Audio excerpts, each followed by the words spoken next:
سیدنا علی رضی اللہ تعالیٰ عنہ کے فضائل۔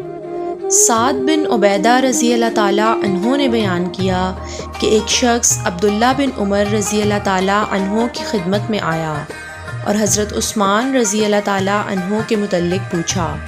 ابن عمر رضی اللہ تعالیٰ عنہ نے ان کے محاسن کا ذکر کیا، پھر کہا کہ شاید یہ باتیں تمہیں بری لگی ہوں گی۔ اس نے کہا جی ہاں۔ حضرت ابن عمر رضی اللہ تعالیٰ عنہ نے فرمایا اللہ تیری ناک خاک آلودہ کرے۔ پھر اس نے حضرت علی رضی اللہ تعالیٰ عنہ کے متعلق پوچھا۔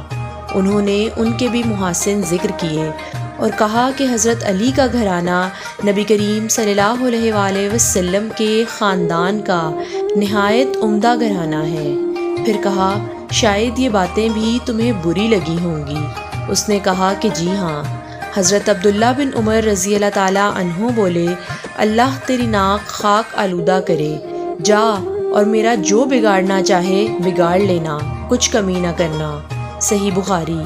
پوچھنے والا نافع نامی خارجی تھا جو حضرت عثمان اور حضرت علی رضی اللہ تعالیٰ عنہما ہر دو کو برا سمجھتا تھا۔